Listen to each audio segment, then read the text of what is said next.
Benvinguts a aquesta tertúlia de dimarts 5 de febrer, tertúlia 93 de la TAS. Ens preguntem, en el món de l'empresa, què passa amb les empreses familiars? Què es cou dins d'una empresa familiar?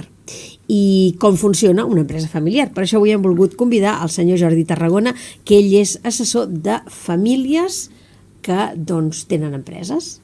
Benvingut, gràcies per acompanyar-nos. Hola, bon dia. Gràcies per ser aquí. Saludem al Toni Negro, saludem a la Mercè i saludem a l'Àngels. Benvinguts tots, gràcies per haver vist en ocasions que bé, hi ha aquest tema masclista de que el pare, sigui per l'envergadura familiar, decideix que han de ser els homes els que han de portar aquesta empresa i és... Indiscutiblement, lamentablement, encara hi ha casos amb els quals es té una discriminació sexual respecte a la capacitat per portar un negoci, una discriminació amb el pensament de capacitat, quan està clar que l'ADN ni garanteix la capacitat ni la voluntat per portar un negoci ni a favor ni en contra d'un home o d'una dona. Però cada dia són més també les dones que segueixen empreses familiars, que les tiren endavant. No? Per exemple, fins ara aquí a prop, a la Garrotxa hi ha Multins Noel, no? Que és una empresa molt forta, que la segona generació l'ha portat la filla endavant.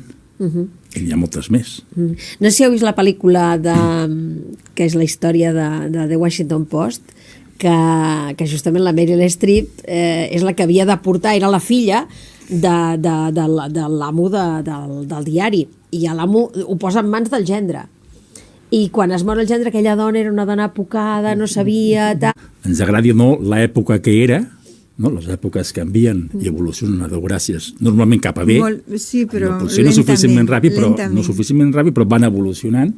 No? I avui en dia el món és molt més igualitari i amb les noves generacions encara molt més que amb les de veterans. Bueno, això es donaria per una altra tertúlia. Sí, no, però continuem perquè el tema és interessant, perquè també m'imagino que si fem marxa enrere, anem enrere en el temps, potser ens trobem que hi havia famílies que si només tenien filles, doncs potser preferien vendre's l'empresa que passar-ho a les filles, no? Sí. Hi ha casos d'aquests?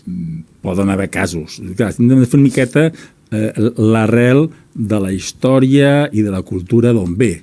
Venim d'un món agrícola durant milers d'anys amb el qual l'empresa, que era el camp, anava a l'hereu, home i hereu, i el primer. Sí. I aquí és una cultura de milers d'anys que fa just ni sent que comencem a canviar. Però la dona en el món agrícola, a la casa de pagès, sort n'hi havia que hi havia unes dones que sabien... L'organització dins de la casa potser era més dura que en el camp, eh?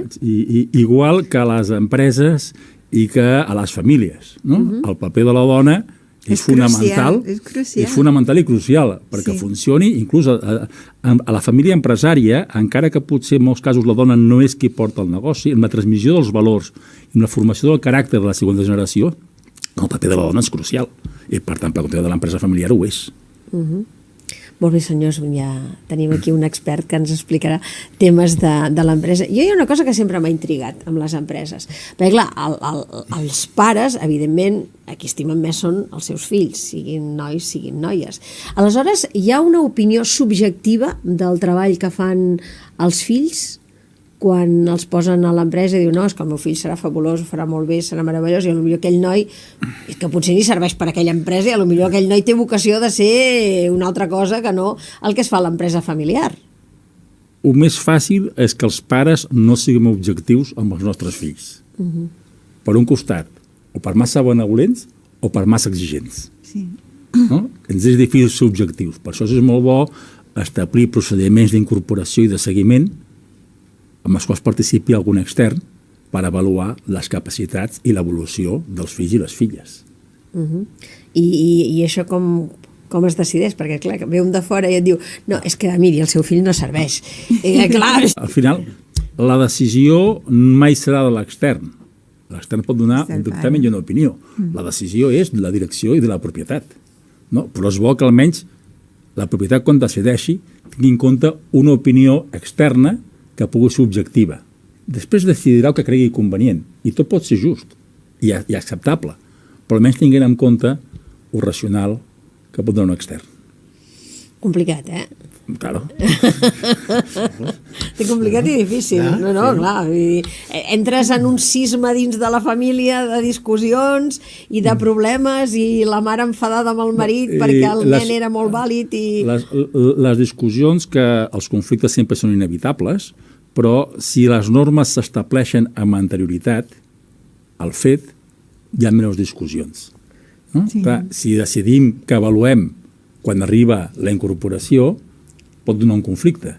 Si decidim amb antelació com s'incorporaran, amb quins requisits i amb quin procediment, pot haver conflicte, perquè per descomptat, a un pare o una mare no li agradaran que li diguin que el seu fill no val. Però si ja està establert abans, el conflicte serà menor i l'empresa ha de poder funcionar endavant. I han de separar. És dir, en una empresa familiar hem de tenir en compte que el substantiu és empresa i que familiar és l'adjectiu. Llavors, per la família és bo que l'empresa funcioni a la llarga. I això s'ha de tenir sempre com a criteri. Quantes empreses familiars tenim avui en dia a Catalunya? El 87% de les empreses catalanes són familiars. El 87%? Sí, aquesta puc equivocar d'algun punt, però aquesta és una mitja europea i del món occidental. Sí? És normal.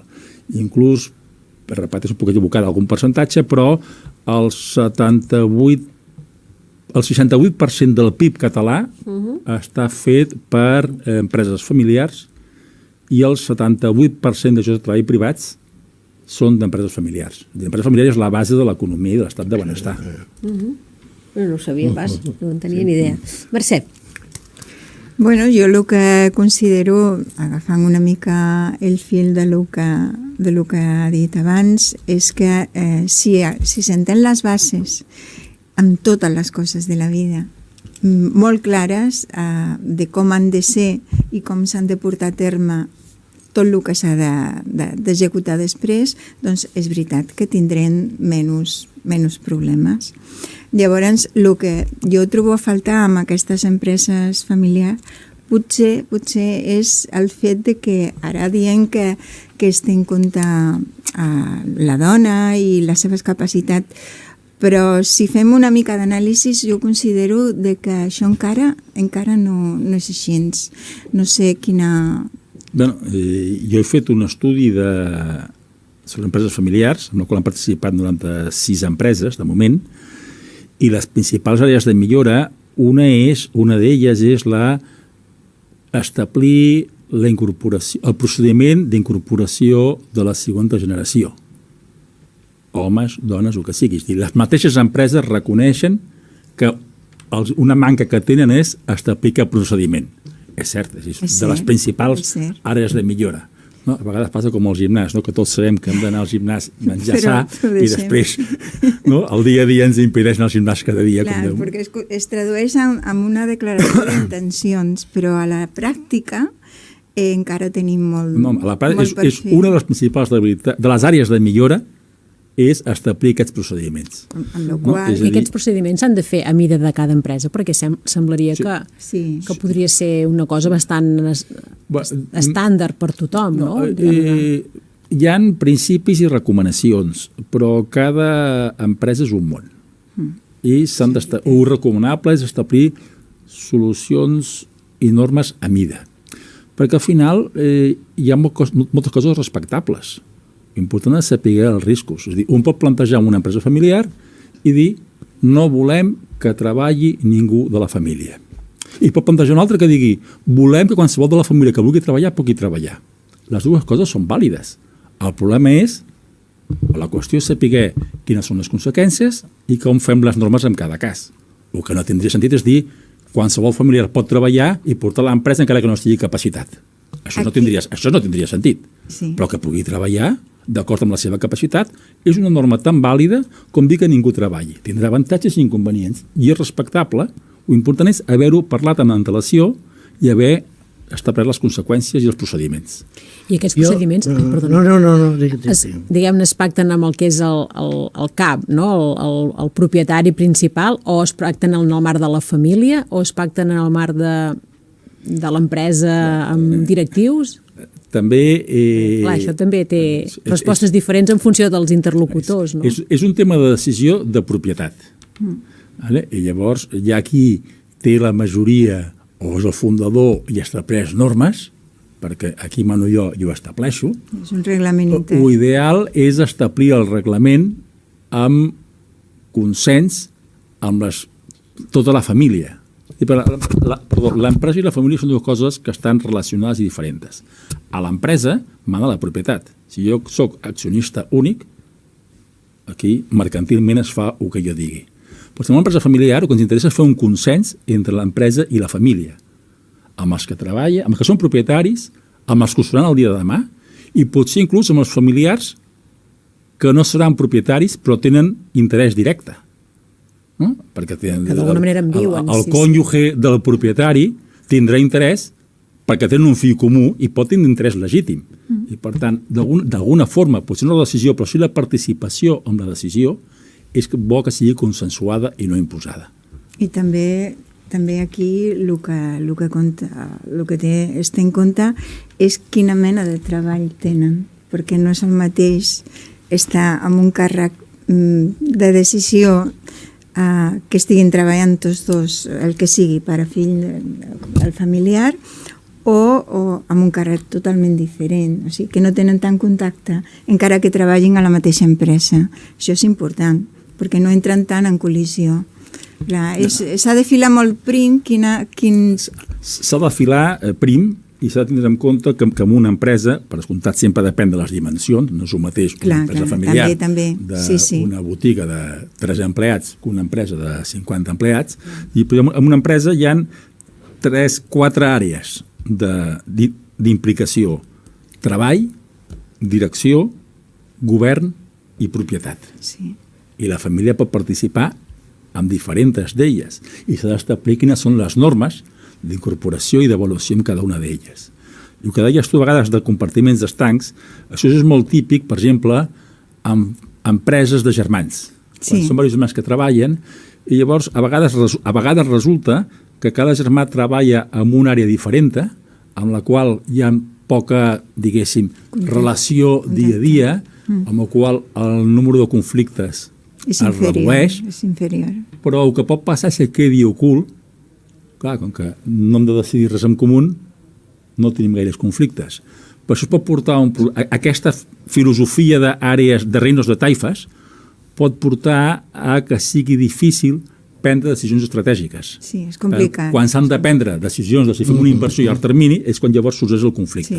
Sí, llavors, el bo no és àrees separades, sinó una bona comunicació. Això.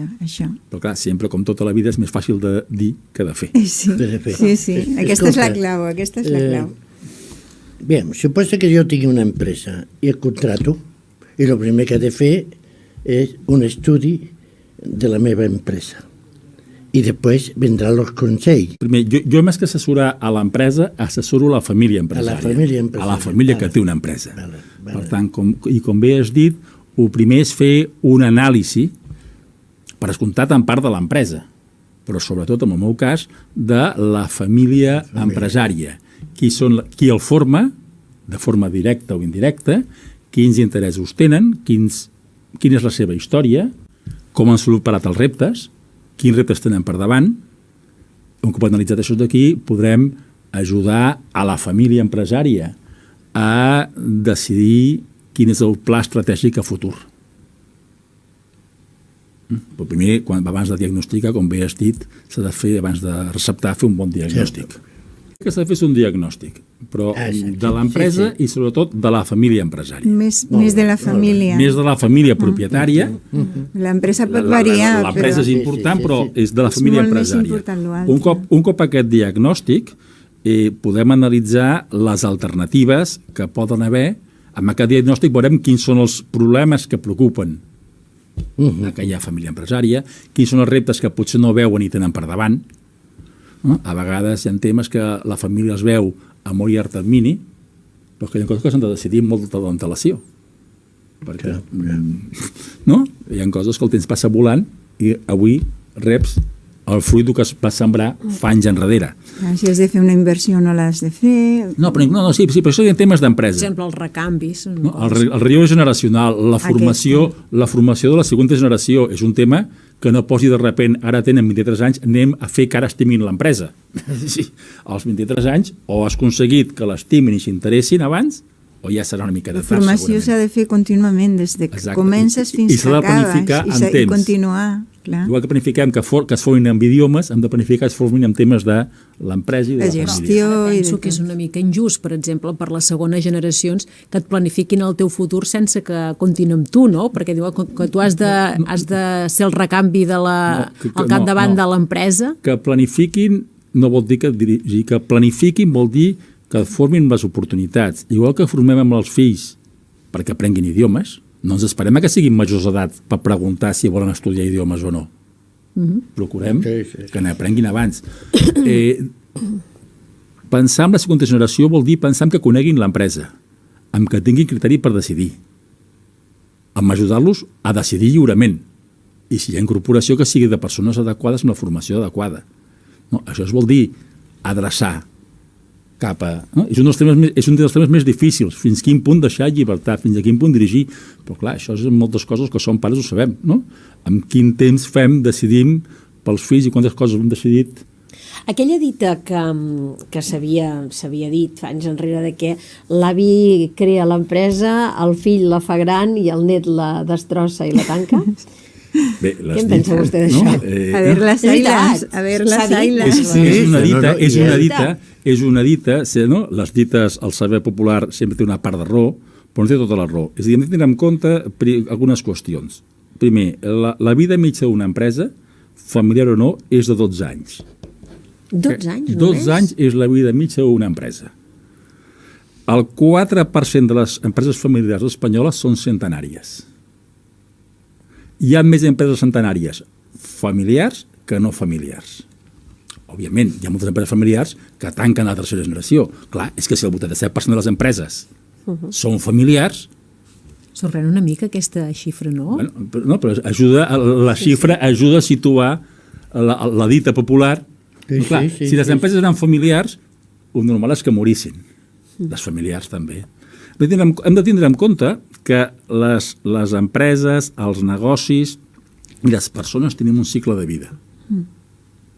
Els negocis tenen un cicle de vida, no? Encara hi ha ferrers, però molts menys que abans, perquè hi ha menys cavalls. Llavors, els que tenien un negoci de ferradures van desaparèixer molt. Què passa? Hi ha algun moment, el moment de declive, l'empresa, en alguns casos, és capaç de reinventar-se. Per això sí, família no. Per exemple, coneixeu, segur que vosaltres, que de la meva generació, més o menys, coneixeu, us sona Nokia. Sí, clar. Algun dia, algú té un mòbil Nokia? No. I fa 15 anys els mòbils eren Nokia. I Nokia, abans de fer mòbils, feia sabates. Doncs va ser una empresa que va ser capaç de reinventar-se. Feia més coses. Ara continua existint per fer telefonia bàsica, però ja no existeix. Els negocis tenen un cicle de vida, les famílies també i les empreses també. I, a vegades també el que passa respecte a la dita és que no és que la tercera generació se la pategi. És que la tercera generació va rebre un mort vivent. Un què? Un mort vivent. Que ja està. Li van traspassar un negoci que ja estava a punt de que ja no era negoci. Perquè el mercat canvia. Llavors també hi ha una altra dita que és quan els pares es preocupen de que el que vostè comentava, de que aprenguin idiomes, de que estudin per l'empresa i que el que aniran a estudiar sigui important i necessari per al desenvolupament de l'empresa. Però aleshores ja ve la dita dels pares. Això s'ha fet així tota la vida. I el que tu dius no es farà d'aquesta manera. Llavors ja tenim el ball de bastons. Si és una empresa petita, pot ser que si és gran ja no. En vez de 2 durarà 6 anys. No, perquè llavors el clàssic és que el fill arriba un moment que s'enfada i crea una competència al pare. És a dir, Què és el que passa? una cosa certa, que un dels llocs de les empreses on més difícil és fer canvis és a les empreses familiars. Clar. Perquè Quan el més pes de la petites- tradició Clar, quan més és petites, més alt. més. Els ha fet tota la vida. és més alt. No? Clar. Molt bé, una solució per això és preestablir edats de jubilació dels familiars que treballen o governen l'empresa, que és una altra de les àrees de millora. La immensa majoria d'empreses familiars no tenen preestablerta l'edat amb la que jubilaran. Que no volen. Podria demanar ara per què no volen i de més, però Directament. és dir, un problema és, una àrea de millora és establir una àrea, una edat amb la qual els familiars deixen de treballar al negoci, perquè els familiars treballen al negoci durant més temps que els no familiars, Sí. el qual fa més difícil acceptar canvis. Sí, però és que també, permetem que el talli un moment, és allò que el pare diu, no, és que el meu fill encara no està preparat, he de continuar ajudant-lo, perquè això s'anirà en orris... El mateix, tornem al que deia al principi, el pare sol ser la persona menys objectiva per valorar la capacitat del fill, amb accés o amb defecte, perquè és massa exigent o perquè és massa complaent. El problema de prefixar, de deixar, no es diu, però moltes vegades són dues preguntes, dues reflexions que un es fa amb l'edat, quan arriba el moment, i té l'opció d'escollir, perquè si és un empleat, li toca jubilar i s'ha acabat. Sí. Però quan pot escollir, sobretot si és el fundador, una pregunta és si em jubilo, de què viuré? Perquè hi ha gent que de què viuré? Si no dic del negoci, el negoci potser no dona perquè jo visqui com a capitalista del negoci. I l'altre és què faré? Què faré si he treballat 6 o 7 dies a la setmana, 10 o 11 hores diàries, No s'ha fet durant una altra 40 cosa, anys, sí. i a més m'ha encantat, ho he fet bé, no? És a dir, Estic orgullós. crear una alternativa amb això No vol deixar-ho. és un repte. No vol. S'ha de preparar per donar resposta a aquestes dues coses, abans de temps. I això estaria en el planeta temps. Necessita un assessor que li digui que no, No, és no, tan no, greu, jo dic que hi ha perquè, una altra vida, que He vist en pot casa gaudir. de la meva dona que era una empresa familiar. Vull dir, sàpiga retirar-se a temps, però ha de donar resposta a les dues coses. Que arriba un moment que el fill diu, escolta, tu no et preocupes, cada mes tindràs tu sobre, punto. I l'altre espavila't a jugar a gol o el que sigui. Un s'ha de preparar en temps, ha de saber quan li arribarà, explicitar-ho, complir-ho no ho ha i de fer preparar en temps l'alternativa. No ho ha de fer l'últim dia, perquè llavors no, el seu cervell no ho accepta. I hi ha una altra qüestió que també hi ha pares que, sigui perquè el negoci els pesa, per exemple, i posaré un exemple, doncs famílies que tenen un bar o un restaurant.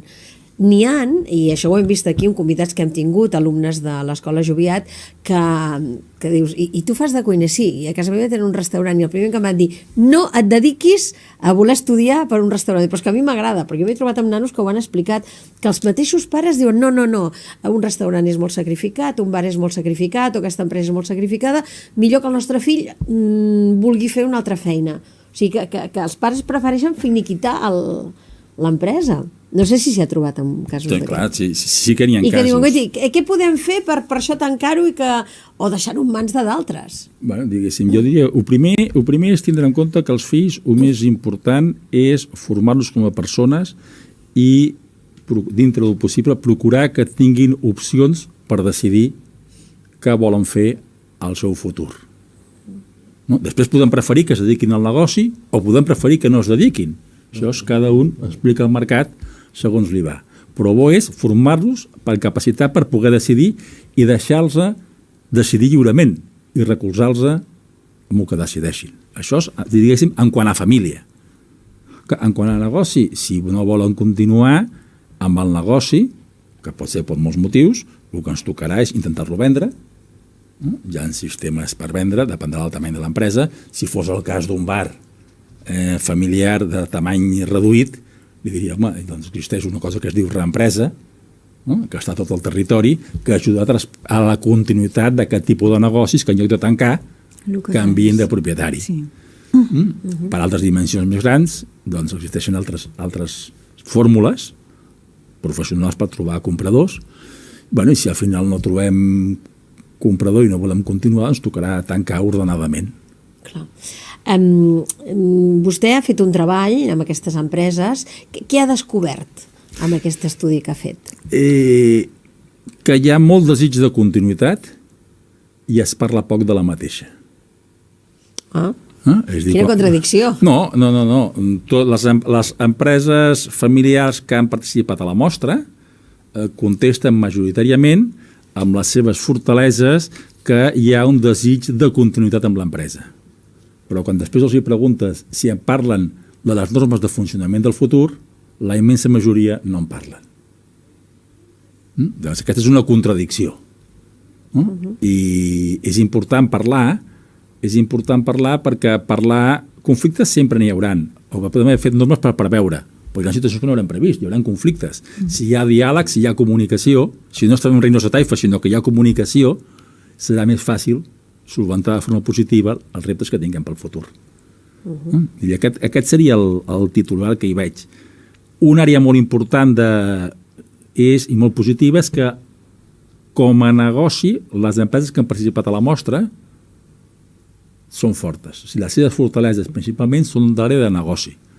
Els resultats, la dimensió, la tresoreria, són les seves àrees fortes. Les seves àrees de millora són el que hem dit, falta definir millor normes d'incorporació, definir millor l'edat de jubilació dels familiars, falta definir la liquiditat de les participacions, si algun soci no vol continuar, quina sortida li farem, li donarem, que és una cosa també que convé preveure amb temps, i falta, sobretot, que la següent generació parli del futur del negoci. A vegades hi ha molt respecte al pare, als pares, als progenitors, a la generació anterior, no? I la següent generació no està parlant de com... Sembla que esperes que ja els vols fer fora abans d'hora. Bueno, sí, pot ser pel respecte, però és bo parlar, perquè si no hem parlat mai, de sobte no ens posarem a parlar. Tampoc es posarien d'acord. D'aquesta manera així tan sobtada, no, les coses s'han d'anar... S'han d'anar fent un procés de reflexió, de diàleg, amb el qual acabem definint una cosa molt important. Si som diferents propietaris d'una empresa, que és perquè volem continuar junts. Perquè volem continuar junts en lloc de repartir-nos l'empresa. Aquest motiu per continuar junts, aquesta missió, és molt important. Sembla una tonteria, però quan tinguem un problema, si aquest motiu el tenim tots clar i el sentim, això ens ajudarà a superar els reptes. Si no hem parlat mai, el dia que vingui una dificultat, cada un anirà cap a un costat perquè no estarem d'acord, perquè estem junts.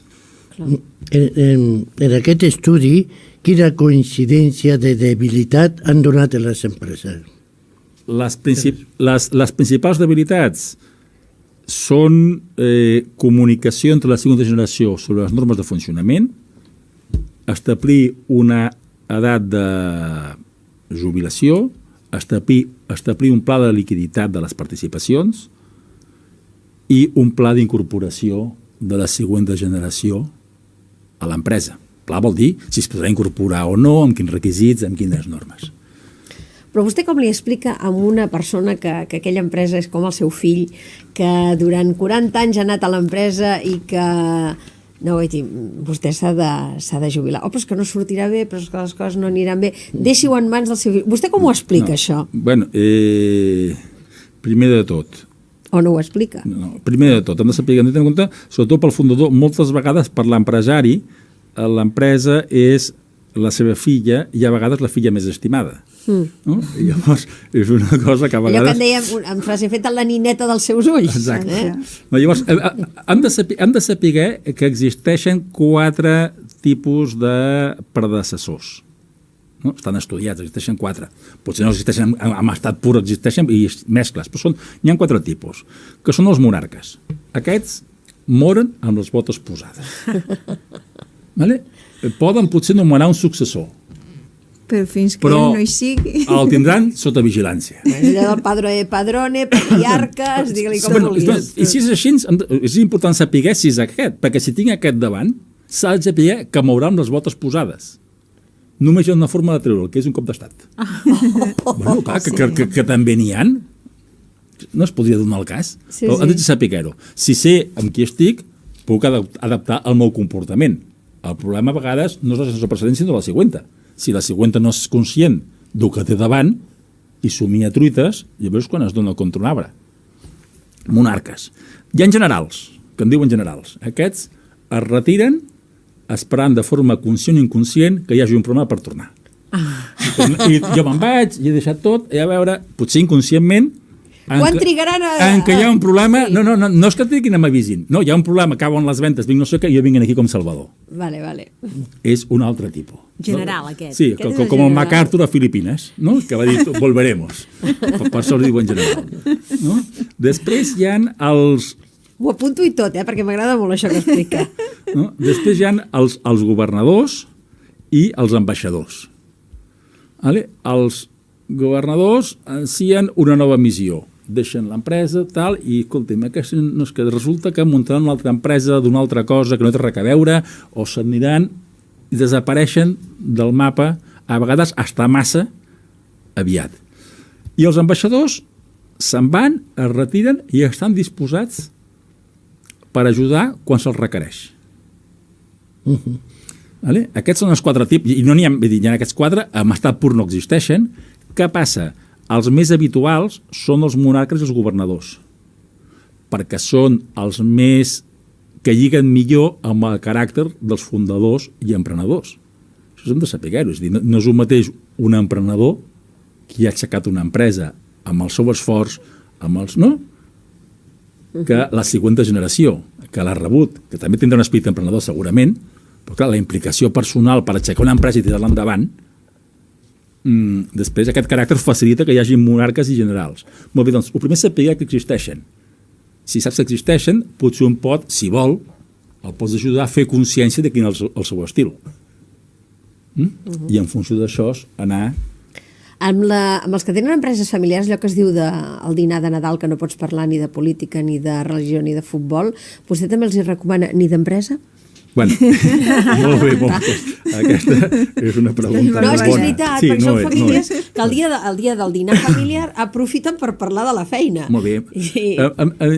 És com tot. Hi ha principis, hi ha recomanacions i després hi ha situacions que s'han d'anar veient. Com a norma general, les sobretaules familiars són molt bones per transmetre història i valors, però no són el lloc adequat per prendre decisions empresarials.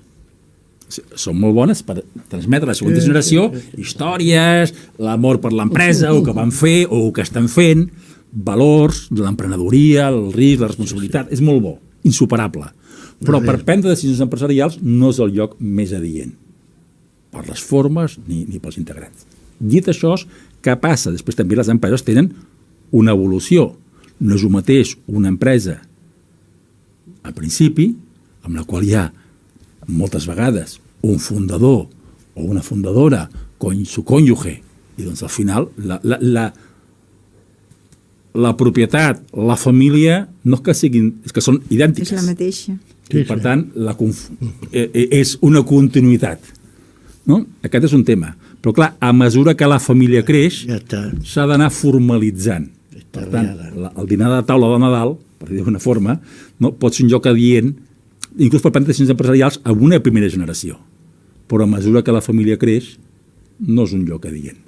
Que no vol dir que es continua fent, però no és recomanable, perquè potser resulta que potser el dia de Nadal sí, però potser un altre diumenge no estan tots els integrants, no estan tots els interessats, i acaben decidint Sense ells. sense ells. I després, quan arribes a la reunió formal, com passa a molts llocs, no? Ja està tot cuit i beneït. I després també hi ha l'altre cas de que la família porta en l'empresa, o sigui, posem el pare, un fill i una filla, però llavors hi ha els cònyuges. O sigui, la mare, la que no va mai a l'empresa, però que pateix pels fills, pateix pel marit, i els cònyuges, per què tu no et donen aquesta responsabilitat, que és que el teu pare té preferència per aquest o per l'altre. Això ho hem vist en pel·lícules, però suposo que a la vida real també passa. Això ho hem vist en pel·lícules, recordo El Padrino, quan es casa la filla, Tom, el conseller, li pregunta a Don Vito, mentre estan a fora ballant, li pregunta, i el seu gendre què? Li hem de donar una bona feina? I don Vito li va contestar, de cap manera, que visqui bé, però la família que no entri. No? I aquesta és la filosofia que tenen moltes famílies empresàries respecte als afegits. Afirmar que no tenen veu ni vot a l'empresa, bueno, això potser mercantilment és així, però hem de tindre en compte que amb els afegits a vegades s'hi estableixen relacions molt intenses, horitzontals, per exemple, no? I que, com molt bé has dit tu, amb aquestes relacions, comentaris repetitius del tipus mira el teu germà, o hauries de no sé què, poden acabar fent més forat que una gota malaia. No? Què és important tindre en compte? Que els afegits tenen interès legítim amb la família empresària. Tenen interès legítim pels seus fills com a propietaris, pels seus cònjuges, pels seus fills com treballin, no poden tindre interès legítim. I per tant important és escoltar-los, fer que entenguin l'empresa, tindre en compte les seves opinions i després decidir. És a dir, una cosa, no? I ja està. És escoltar, que no vol dir... I ja està. No? Però és inevitable que tinguin pes i, per tant, aquest pes s'ha de gestionar. I si llavors surt que el gendre és un sindicalista, imagina't, Marcel, follon que es crea. Depèn, pot ser molt bo per l'empresa, perquè el poc que assessora molt bé. Falta que li vulguin. Diuen que el pitjor és un gendre tonto i motivat que el vulgui treballar a l'empresa familiar. Carai, això és N'hi més ha sèrio. sindicalistes que no són gens de tontos. No ho ha dit, això. Però bueno, No, home, no, ni molt menys. Perquè i el paper de la mare, quin és el paper de la mare? El paper de la mare és fonamental. Que a part de patir, que és la que pateix, que hem de tindre en compte, hem de separar dos papers diferents. El paper de la... Ens agradi o no, moltes empreses són fundades per un home. sí. Ens agradi o no. Sí, perquè O han pressuposem sigut. que hi ha una mare, també O hi han pot haver sigut, un pare correcte? que no Llavors, sigui una cosa és la mare cònjuge del fundador, que moltes vegades ha participat en la creació del negoci i ha treballat o està treballant, no? I té un pes fonamental. I l'altra cosa seria els cònjuges de la segona generació, que tindran interès legítim, tenen influència sobre la tercera generació, però clar, no han viscut l'empresa Des de l'inici. des de l'inici ni formen part de l'empresa. Com moltes vegades que passa amb la mare del predecessor, que fa de pal de paller. No? I a vegades, estigui a l'empresa o no estigui a l'empresa, els conflictes entre la segona generació no sorgeixen quan falta el predecessor, sinó quan falta la mare, que és la que fa de pal de paller, de posar més pau. que curiós és això. Bueno, Ha estat el paper tradicional de la dona, de tenir cura de tot, tindre mascarrer i Exacte. visió de conjunt a llarg termini. Sí. I vostè què fa més, d'assessor o de psicòleg? Perquè aquí s'ha de tenir una psicologia Una miqueta de tot, no? impressionant per trampejar tot això. Una miqueta de tot. No? Faig d'assessor, és a dir, intento ajudar a reflexionar a la família empresària, que els temes tècnics, al final els temes jurídics, els temes econòmics, són, entre cometes, fàcils. Fàcils prefereixo, a vegades inabastables, pots trobar un tècnic que els solucioni. Els temes de comportament, que són els temes de psicologia, són els més... Clar, perquè aquí a vegades, Gastadors. més que d'economistes, esteu fent teràpia familiar. Sí. Jo soc advocat, tinc estudis d'econòmics, però si em diguéssim ara què m'agradaria estudiar, diria psicologia, que és el que practico més. Al final és interpretar... Al final, la família és un sistema amb el qual les persones formen part, no?, de la família, d'unes relacions, i la família empresària és... Moltes vegades et trobes amb que el que veus és reflexe de comportaments de fa 20 anys. No? Sí, els germans que s'entenien de petits. Ja. Els germans que de petit lluitaven, els fills, i nosaltres també moltes vegades lluitàvem quan érem petits per guanyar l'atenció dels pares, Clar. que és un recurs escàs. Sí. No? Doncs això és d'aquí es va continuant amb l'edat, i amb l'edat adulta a vegades ens podem trobar nosaltres que tenim un comportament que encara que tinguem edat adulta no és gens adult, sinó que és més aviat d'infantesa. Ens queda molt poc temps per acabar la tertúlia, però quina valoració fa vostè d'aquest estudi? De què li ha servit a la seva feina? Molt bé. Tindrà una radiografia de les fortaleses i àrees de millora d'empreses de dimensió més aviat mitjana, perquè la majoria d'estudis que jo conec són d'empreses més aviat grans. I aquí jo crec que feia falta saber les empreses més del territori, no? De dimensió més habitual, quins són les seves fortaleses i àrees de millora. El que tinc clar és que quan preguntes també a les empreses familiars els motius per continuar junts, que és un tema molt important, Sí. no? El 55% dels motius són motius, diguéssim, emocionals, de valors, de llegat familiar, i el 45% són motius més aviat econòmics. Els econòmics són molt importants, però per continuar junts és important que hi hagin altres motius a part dels econòmics.